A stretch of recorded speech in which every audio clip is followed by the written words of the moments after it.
Un autre point qu'on avait abordé aussi, c'était on peut demander de l'aide. C'est important quand même. Parce que là, on est en train de dire ça. On s'aide mutuellement. Mais on peut carrément demander à son collègue, écoute, là, j'arrive pas. Je voudrais parler de truc et j'y arrive pas. Qu'est-ce que tu dirais? Voilà, ça, c'est important. Quand on est à deux, de pouvoir se dire, ben voilà, j'ai besoin d'aide. J'ai besoin que tu m'aides. Est-ce que tu veux prendre le relais? Enfin, on le fait régulièrement. On le dit avant, on peut se le dire avant, mais on peut aussi le dire devant le groupe des stagiaires. Je préférerais que ce soit toi qui en parle. Pourquoi pas? Et d'être à deux aussi, ça permet aussi la créativité. Forcément, pas imprimer de fou. Il y a des possibilités. Il y a une autre chose qui a l'intérêt d'être à deux, c'est aussi qu'est-ce qui se passe entre les stagiaires et les formateurs. Il arrive que pour une raison ou une autre, il peut y avoir une confrontation entre un formateur et une personne ou des personnes dans le groupe. Quand on est deux, ça va être, on pourra peut-être sortir de cette confrontation parce qu'elles sont triangulées par l'autre formateur qui est là. Il y a aussi des jeux de séduction qui ne seront pas tout à fait du même ordre, ils ne seront pas gérés pareil.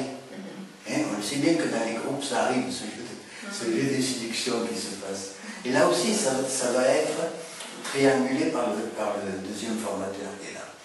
Tu veux préciser un petit peu ce que tu entends?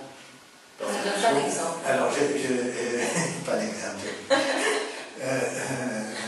Je veux dire qu'en fait, toi, tu dirais autrement, mais quelque chose de l'ordre du transfert entre un stagiaire et un formateur, tu vois. On va t'enfermer dans quelque chose et comment toi tu vas y répondre, tu vois. Oui, peut-être ce qu'il y a d'assez classique dans le rapport entre un stagiaire et un formateur peut être ce côté asymétrique où le formateur, en tout cas pendant un temps donné, est mis sur un piédestal, peut-être cet aspect, et ce qui peut se retourner à l'inverse par la suite, sous forme de déception, de frustration, d'agressivité, pour être atténué par le fait que si on reprend le terme de transfert, il soit adressé à deux personnes, deux formateurs. Ouais.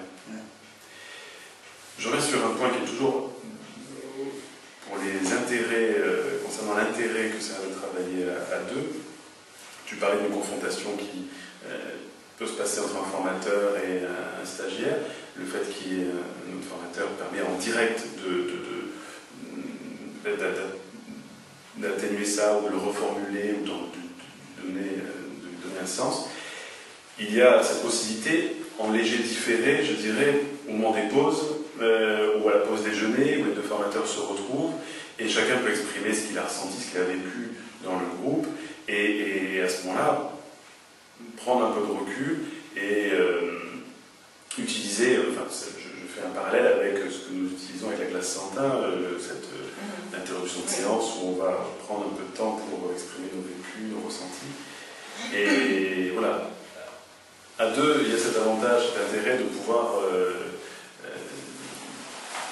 élaborer ce qui se passe avec les élèves. Ça me fait penser aussi au côté émotionnel que parfois on peut être touché émotionnellement en tant qu'animateur, formateur, parce qu'on a des résonances qui font que par moment, ça nous est déjà arrivé, parce qu'on travaille souvent ensemble, c'est pas parce que je regarde Jean-Pierre, mais c'est pour ça, où l'un d'entre nous est touché personnellement par ce qu'il est en train de vivre là, et de dire à l'autre, prends le relais.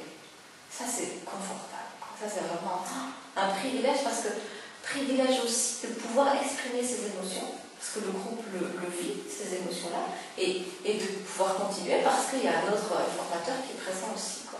Donc c'est aussi, vu que, comme tu disais, qu'on travaille sur les émotions, d'oser, quoi, de dire, bah oui, tant les stagiaires que les formateurs peuvent être dans les émotions aussi.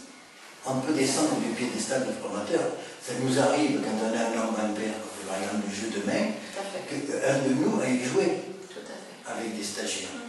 Ouais. Tu vois, ouais, c'est-à-dire qu'on ne va pas être là sur l'estrade tout le temps. Là, tu vois, tu donnes un exemple où il y a un nombre impair et qui a besoin d'un nombre pair, donc un des formateurs y va, donc c'est possible, effectivement. Et moi, je pense à une autre expérience où il y avait vraiment une difficulté de mise en place du groupe formateur-stagiaire, et donc volontairement, alors que ce n'était pas nécessaire, j'ai participé à l'exercice avec les stagiaires. Ce n'était pas nécessaire, c'était un exercice en groupe, donc ça pouvait être des diades ou des triades, ça n'a pas d'importance, mais j'ai ressenti la nécessité, le besoin vraiment de faire le pont entre formateur et stagiaire, et en participant activement au même titre que les stagiaires. Comment faire une co-animation? Donc, qu'est-ce que ça suppose de la part des intervenants? Confiance.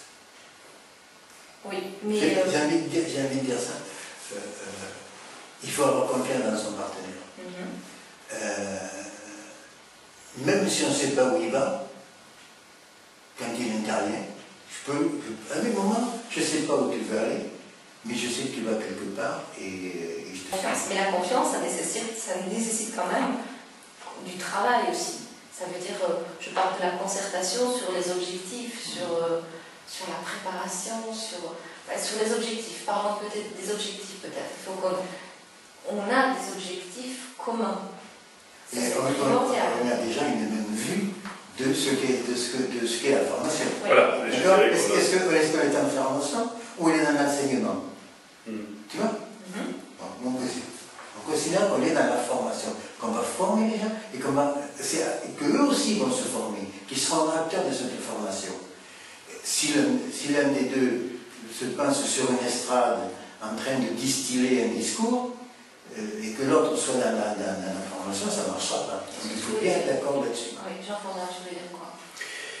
C'était sur le terme formation, je disais déjà en amont que nous ayons une formation commune. Effectivement, ça va sans dire, mais que nous ayons une formation le plus proche possible, donc avec des valeurs communes, une éthique, une déontologie commune, une manière de voir la relation d'aide commune.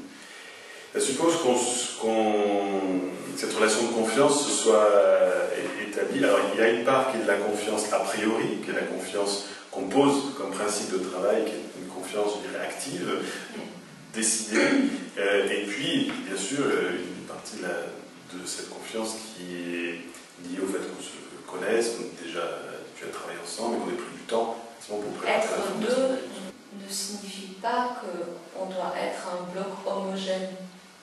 C'est bien ce que c'est surtout pas être un bloc homogène. Tout à fait. C'est ce qu'on vient de dire déjà, par nos différences, par nos expériences, par notre compétence chacun. Oui, justement, qu'on puisse s'interpeller mutuellement sur nos différences, effectivement, nos compétences spécifiques, notre formation d'origine. Moi, je voudrais insister sur une particularité à l'IPEC, qui est que dans le cadre de la formation longue, chaque session est animée par un binôme qui change en cours de session. Donc, le premier jour, il y a 2 animateurs, et le lendemain, il y a un animateur fixe, qui était là la veille, mais le deuxième a changé. Et il y a un moment de transmission en début de deuxième journée, où le nouvel animateur, le nouveau formateur est accueilli par le groupe, et on lui fait un retour de ce qui s'est passé la veille. Et là, on associe les stagiaires, c'est les stagiaires et le formateur principal, entre guillemets, qui vont faire un résumé de ce qui s'est passé la veille. Et implicitement, ça pousse le groupe à avoir un regard méta sur le processus de formation. Tiens, qu'est-ce qu'on a travaillé hier? Qu'est-ce qui était important? Qu'est-ce qui reste pas clair? Et c'est une manière d'accueillir aussi, de manière analogique, aussi le nouveau formateur. Donc là, ce changement amène, je trouve, une dynamique intéressante et un regard sur le processus même de formation.